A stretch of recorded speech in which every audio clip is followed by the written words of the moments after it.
Bonjour et bienvenue à la 5e vidéo du chapitre quadrilatère du programme de 4e. Dans cette vidéo, nous allons nous intéresser aux losanges puis aux carrés. Bien, alors comme dans les vidéos précédentes, je vais vous demander de mettre la pause, d'écrire une définition qui vous semble juste du losange et d'en dessiner un avec le plus de codage possible en n'oubliant pas ses diagonales. Allez-y.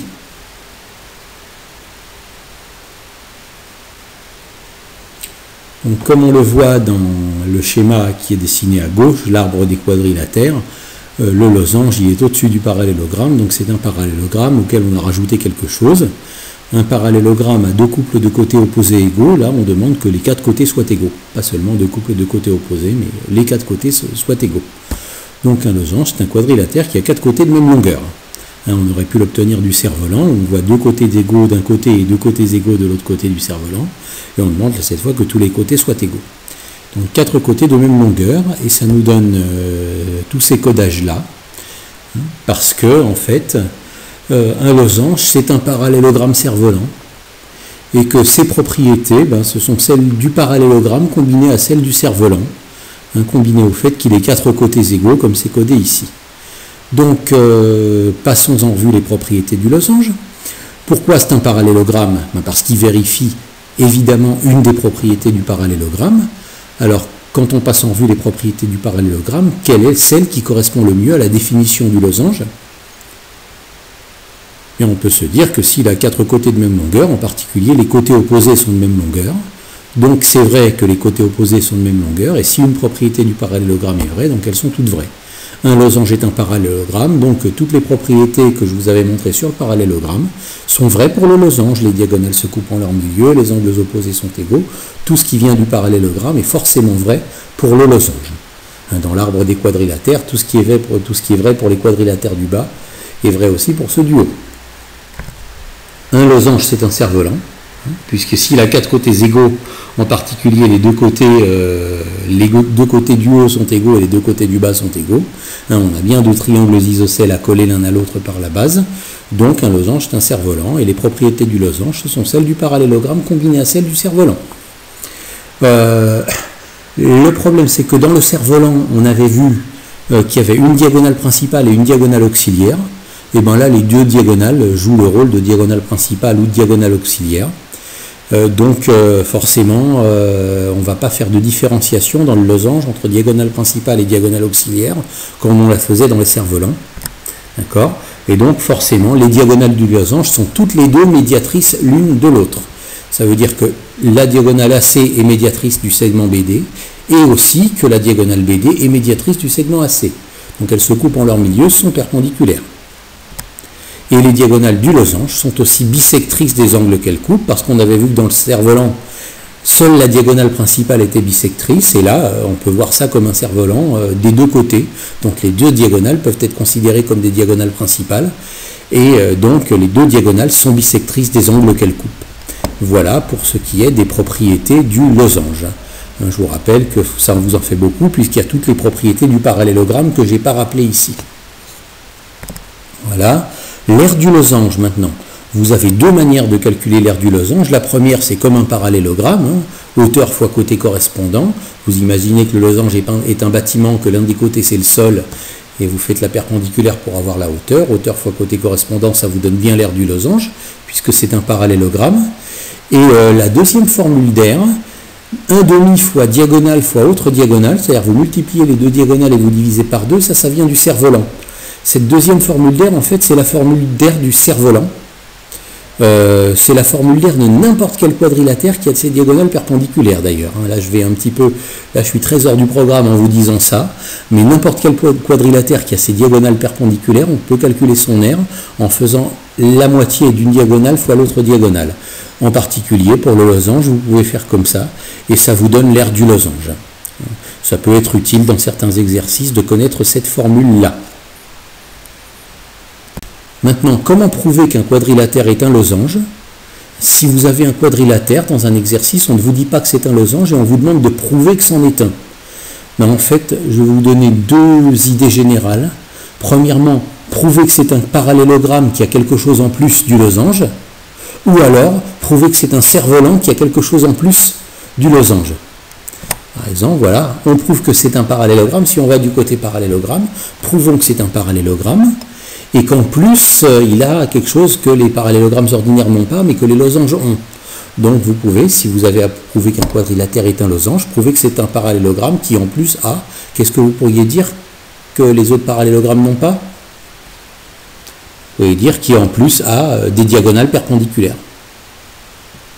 Un losange qui a un parallélogramme, pardon, qui a des diagonales perpendiculaires, c'est automatiquement un losange. Il a quelque chose en plus des losanges que les autres parallélogrammes n'ont pas. Ou alors qu'il a deux côtés consécutifs égaux.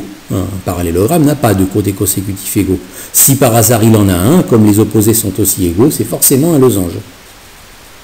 Ou alors, si vous trouvez qu'une diagonale est bisectrice d'un angle, ça, si c'est un parallélogramme et qu'en plus il a ça, c'est un parallélogramme qui a un petit quelque chose en plus du losange, et forcément ça va être un losange. Ça c'est un petit peu plus difficile à prouver, mais c'est vrai. D'accord?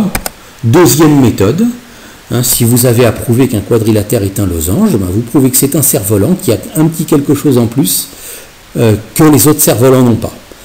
Qu'est-ce qu'il pourrait avoir en plus qui en ferait un losange? Par exemple, deux côtés opposés égaux. Si vous regardez le cerf-volant ordinaire, on n'a pas de côtés opposés égaux. Si votre cerf-volant en a un, c'est forcément un losange. Ou alors deux côtés parallèles.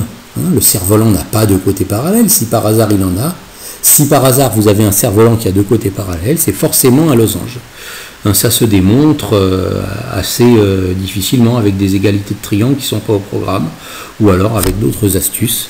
Mais bon, voilà, c'est un bon moyen de prouver qu'un quadrilatère est un losange, dans le cas où vous avez un exercice qui vous le demande. Ou bien, vous prouvez que c'est un cerf-volant qui est un parallélogramme, par n'importe quelle méthode. Si c'est un cerf-volant et qu'en plus c'est un parallélogramme, les cerfs-volants parallélogrammes, ce sont les losanges, il n'y en a pas d'autres.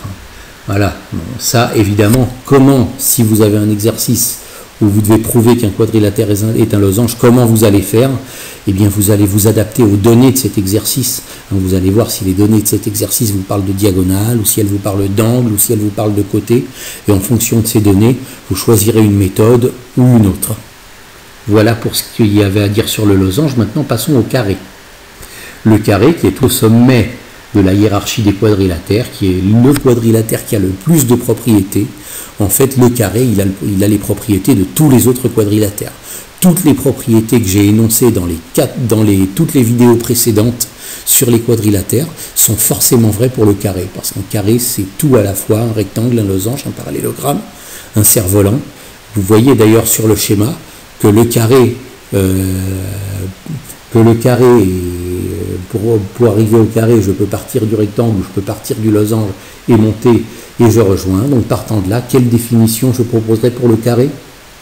Et allez-y, faites la définition et essayez de coder un carré. Eh bien, la définition à proposer pour le carré, la définition que je trouve la meilleure, c'est de dire que le carré, c'est un rectangle losange. D'accord? C'est parce que là, tout est dedans. Toutes les méthodes, toutes les solutions, tous les raisonnements sur le carré sont dans cette définition. C'est un rectangle qui est un losange. Dès que vous entendez carré, vous pensez rectangle losange. D'accord? Et donc vous allez le coder comme un rectangle et aussi comme un losange, c'est-à-dire quatre côtés égaux, les demi-diagonales toutes égales, les diagonales perpendiculaires, les angles droits comme sur le rectangle, et là vous voyez que tous les codages du rectangle et tous les codages du losange sont dans le carré. Donc tout ce que je vous ai dit avant est vrai. Les propriétés du carré, je ne vais pas vous les donner parce que je vous les ai déjà données. Ce sont celles du rectangle et du losange. Vous allez voir tout ce que je vous ai dit avant, sur les rectangles, sur les losanges, sur les parallélogrammes, sur les cerfs-volants, c'est vrai pour le carré. D'accord? Il n'y a rien d'autre à rajouter. De même, pour prouver qu'un quadrilatère est un carré, il n'y a pas à détailler. Débrouillez-vous pour prouver que c'est un rectangle, et puis débrouillez-vous pour prouver que c'est un losange. Dès que vous avez prouvé que c'est un rectangle et un losange, ça y est, c'est un carré. C'est la seule méthode pour prouver qu'un quadrilatère est un carré. D'une manière ou d'une autre, si vous prouvez qu'un quadrilatère est un carré, vous allez prouver que c'est un rectangle losange, dans l'ordre que vous voulez. Vous pouvez très bien commencer par losange. Ce qui compte, c'est que vous prouviez les deux, il n'y a pas d'autre méthode. Maintenant,